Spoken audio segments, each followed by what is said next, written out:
حاضرین کرام، قرآن کریم کی جو آیت میں نے آپ کے سامنے تلاوت کی ہے اس کو آپ غور سے سنیں گے تو آپ کے آرام سے سمجھ میں آ جائے گا۔ کذالک العذاب، عذاب تو آپ جانتے ہی ہیں، اللہ کا عذاب، اللہ کی پکڑ، اللہ کی سزا۔ کذالک العذاب، اللہ کی مار ایسی ہوتی ہے،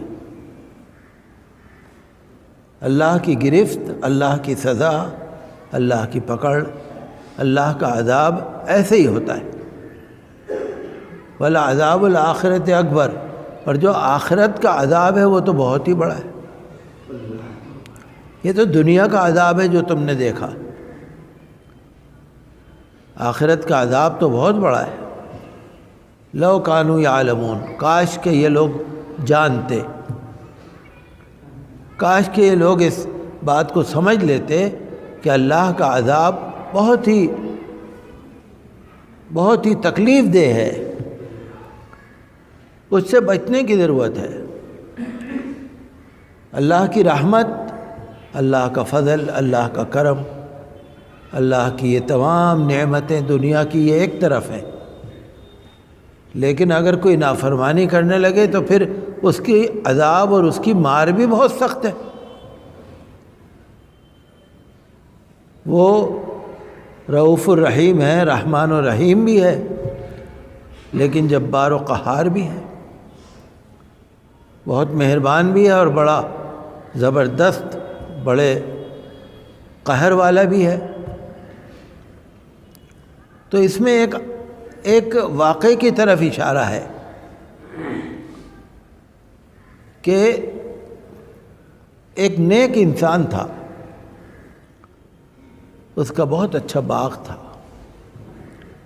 بہت پھل لگتے تھے اس میں، بہت ہی رحم دل تھا، مسکینوں کا خیال کرتا تھا، اللہ کے لیے، غریبوں کے لیے نکالا کرتا تھا۔ اللہ تعالیٰ نے اس کے باغ میں بڑی برکت دے رکھی تھی۔ جب وہ انسان پیڑوں پر سے کھجوریں اور پھل توڑتا تھا تو جو نیچے گر جاتے تھے وہ غریبوں کے،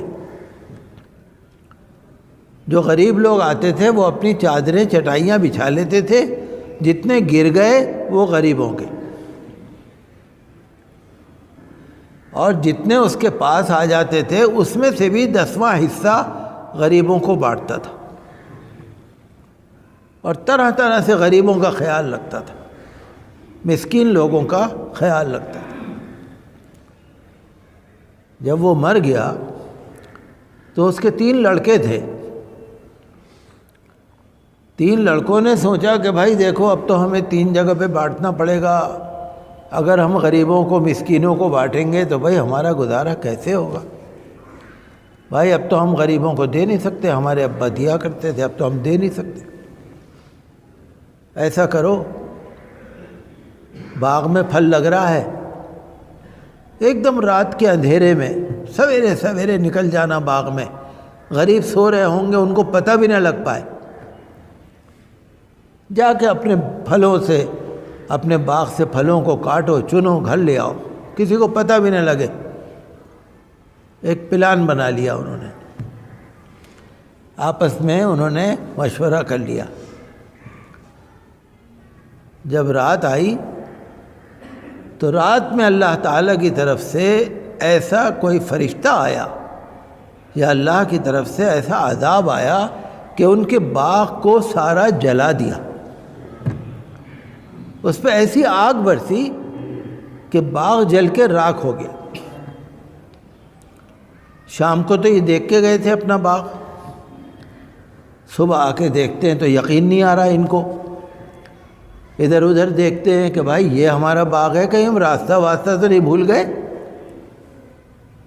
دیکھا یہی راستہ ہے، یہی محلہ ہے، یہی دیواریں ہیں، یہی سب کچھ ہے، یہ ہمارے باغ کو کیا ہو گیا یہ؟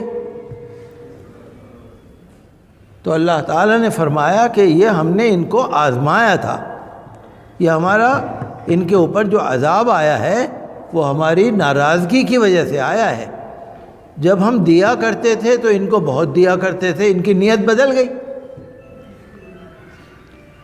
جب نیت ان کی بدل گئی، اپنے باپ دادا کے راستے سے یہ ہٹ گئے اور ان کو اپنی اپنی پڑ گئی اور غریبوں کا انہوں نے اور اللہ کی راہ میں دینے کا ارادہ بدل لیا، تو اللہ تعالی نے اس کا نتیجہ دکھایا کہ یہ بھی ہو سکتا ہے۔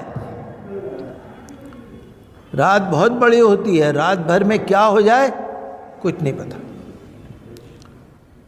انسان پلاننگ تو کرتا ہے، کوشش تو کرتا ہے، لیکن یہ معلوم ہونا چاہیے کہ اللہ تعالی ہمارے دلوں کا حال بھی جانتا ہے۔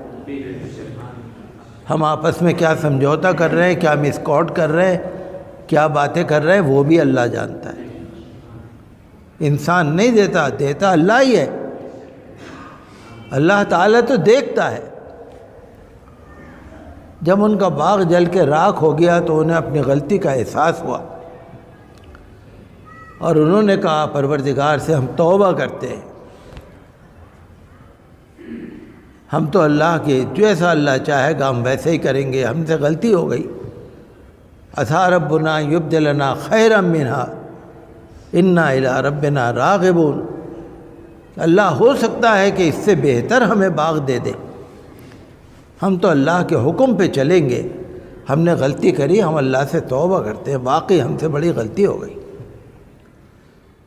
تو حدیث شریف میں آتا ہے کہ اللہ تعالیٰ نے ان کو ایک دوسرا باغ اس سے بھی اچھا پھر دے دیا، جس میں میوے بھی بہت لگ رہے، پیڑ بھی بہت اچھے اچھے، ہوا بھی وہاں کی بہت اچھی، فضا بھی بہت اچھی۔ اور تفسیر میں لکھا ہوا ہے کہ اس باغ کے اندر اتنی برکت ہو گئی کہ جو انگور کا ایک خوشہ وہ توڑتے تھے، وہ انگور اور انگور کا خوشہ اتنا بڑا ہوتا تھا کہ ایک گدھے پر لادنا پڑتا تھا۔ یہ سورہ القلم کا واقعہ ہے، 29ویں پارے کا سورہ القلم، آیت نمبر 30، 32، 31 ایسے ہی۔ تو قرآن شریف میں اللہ تعالیٰ نے یہ واقعات اس لیے بتائے ہیں کہ تم بھی اپنی نیت ٹھیک رکھو۔ اللہ تعالیٰ سب پتہ ہے اللہ کو کیسے کیسی لوگ دلوں میں ارادے کرتے ہیں، ہم یہ کریں گے، ہم وہ کریں گے، اور مسکینوں کا حق اور غریبوں کا حق اور اللہ کے لیے نکالنے میں جو کنجوسی کرتے ہیں، وہ سمجھتے ہیں کہ ہم بچا لیں گے، ارے بچے گا نہیں، وہ بھی چلا جائے گا۔ کذالک العذاب، ایسا ہی ہوتا ہے اللہ کا عذاب۔ تم نے دیکھا رات کو تم اپنے باغ کو دیکھ کے گئے، لیکن صبح آ کے دیکھا تو رات بھر میں اللہ نے اس باغ میں آگ برسا دی، ختم ہو گیا۔ صبح آئے تو پہچان بھی نہیں پائے، کیوں کہ جی ہم تو ابا کی طرح بانٹ نہیں سکتے، ابا تو بانٹتے تھے، ہم تو بانٹ نہیں سکتے، ہم تو 3 بھائی ہیں، لہذا ہم کا اگر بانٹیں گے تو کیسے ہمارا گزارا چلے گا۔ تو اللہ نے فرمایا کہ دنیا میں عذاب کوئی بھی آ سکتا ہے، کبھی فرعون پر آیا، کبھی قارون پر آیا، کبھی حامان پر آیا، کبھی قوم عاد پر آیا، کبھی قوم سمود پر آیا۔ تو یہ عذاب آج بھی ہو سکتا ہے، یہ کسی کے ساتھ بھی ہو سکتا ہے، کسی بھی قوم کے ساتھ ہو سکتا ہے، کسی بھی شکل میں ہو سکتا ہے، پلک جھپکنے میں۔ کشمیر میں جو 2007 میں مجھے یاد پڑتا ہے زلزلہ آیا تھا، کشمیر میں بڑا خطرناک زلزلہ آیا تھا۔ رات کو جب صبح سو کے اٹھے سب تہس نہس ہو گیا۔ لوگوں نے مجھے بتایا کہ جو لاکھوں روپیہ خیرات نکالا کرتے تھے وہ بیچارے بھیک مانگنے کے لیے پلیٹیں لے کے گھوم رہے تھے کہ ہمیں روٹی دے دو۔ جو لاکھوں روپے کی زکوٰۃ نکالتے تھے، جو کروڑوں روپے کا خیرات بانٹتے تھے، ایک ایک روٹی کو محتاج ہو گئے۔ تو یہ تو کبھی بھی ہو سکتا ہے، کسی کے ساتھ بھی ہو سکتا ہے۔ اللہ نے قرآن میں بتایا، یاد رکھو یہی ہے اللہ کی مار، یہی ہے اللہ کی پکڑ۔ اللہ کی پکڑ تو کسی پہ بھی آ سکتی ہے، کبھی بھی آ سکتی ہے۔ ہر وقت اللہ سے ڈرتے رہو، اللہ سے توبہ کرتے رہو، استغفار کرتے رہو، معافی مانگتے رہو، نمازیں پڑھتے رہو، خیرات کرتے رہو، آپس میں محبت سے رہو.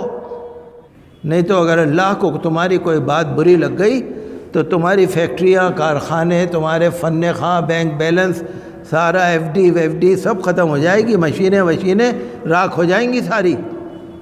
کروڑوں روپے کی مشینیں آنن فانن مٹی بن جائیں گی. قرآن شریف کا یہی تو فائدہ ہے نا کہ قرآن شریف کو پڑھ کے دیکھو، سمجھو.